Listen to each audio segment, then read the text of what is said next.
போதைப் பொருட்களை தடுக்க மாநிலங்களுக்கு இடையே கூட்டமைப்பு தேவை எனவும் முதலமைச்சர் விஜய் தனது உரையில் தெரிவித்திருக்கிறார். இது தொடர்பான மேலும் கூடுதல் விவரங்களை எமது செய்தியாளர் மாணிக்கம் தொடர்ந்து வழங்க கேட்கலாம்.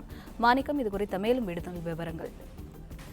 போதைப் பொருள் ஒழிக்க வேண்டும் என்பதில் முதலமைச்சர் விஜய் மிக தீவிரமான தனது பணிகளை தொடர்ந்து வருகிறார். அது மட்டுமின்றி போதைப் பொருள் இல்லா தமிழ்நாடு என்பது அவருடைய லட்சியமாகவும், அதே நேரத்தில் தமிழ்நாட்டில் மட்டுமின்றி நடைபெறக்கூடிய குற்றங்களுக்கு பெரும்பான்மையான காரணங்களாக போதைப் பொருள் இருக்கக்கூடிய சூழலில் அதை ஒழிப்பதற்கான மிக முக்கிய நடவடிக்கைகளை எடுத்து வருவதாகவும் தன் அரசனுடைய நிலைப்பாடு அது எனவும் அவர் சட்டப்பேரவையில் குறிப்பிட்டதையும் பார்க்க முடிந்தது.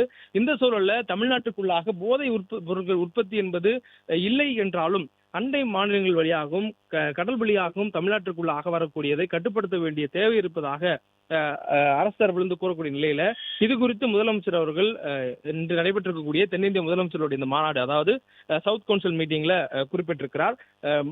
போதைப் பொருளை கட்டுப்படுத்துவதில் மாநிலங்களுக்கு இடையே ஒருங்கிணைப்பு வேண்டும். ஒரு மாநிலம் மட்டுமின்றி கூட்டாக சேர்ந்த அண்டை மாநிலம் அனைத்தும் கட்டுப்படுத்தும் போதுதான் அதனுடைய பலன் கைகூடும் என்பதை அவர் தெரிவித்திருக்கிறார். தமிழ்நாட்டில் போதைப்பொருள் உற்பத்தி என்பது 0%.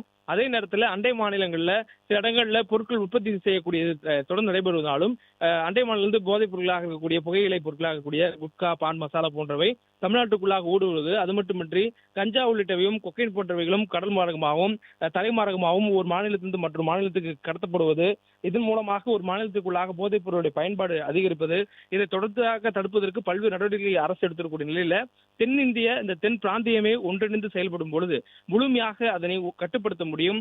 அடுத்த தலைமுறை இளைய சமுதாயத்திற்கு போதையில்லா ஒரு வாழ்வை உருவாக்க முடியும் என்பதை அவர் மீண்டும் அழுத்தம் திருத்தமாக எடுத்து வைத்திருக்கிறார். இது மட்டுமின்றி பல்வேறு திட்டங்கள் குறித்தும் அவர் எடுத்து வைத்திருக்கிறார். தொகுதி மறுவரையில் தென் மாநிலங்களில் பிரதிநிதித்துவம் குறையக்கூடாது, காவிரி விவகாரத்தில் உச்சநீதிமன்ற தீர்ப்பை மதிக்க வேண்டும், மேலாண்மை ஆணைய உத்தரவுகளை அமல்படுத்த வேண்டும், முல்லை பெரியாறு அணையினுடைய நீர்மட்டத்தை 152 அடியாக உயர்த்த வேண்டும், தென் மாநிலங்களுக்கு நிதி செலவின சுயாட்சி அதிகாரத்தை வழங்க வேண்டும், கடல்சார் பொருளாதாரத்துக்கு புதிய திட்டமிடல் அவசியமாகிறது என்பதை வலியுறுத்தியிருக்கிறார்.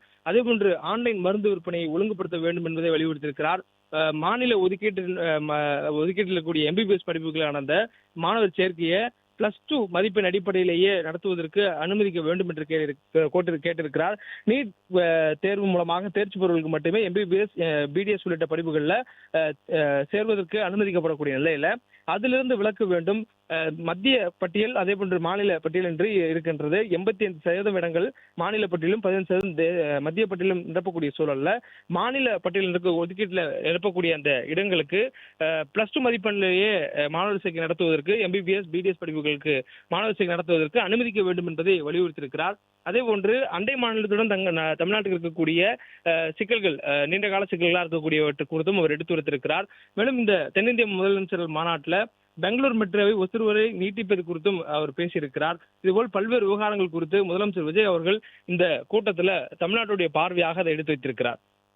பிளே ஸ்டோர் மற்றும் ஆப் ஸ்டோரில் இருந்து பாலிமர் செயலியை QR கோடு மூலம் பதிவிறக்கம் செய்யுங்கள்.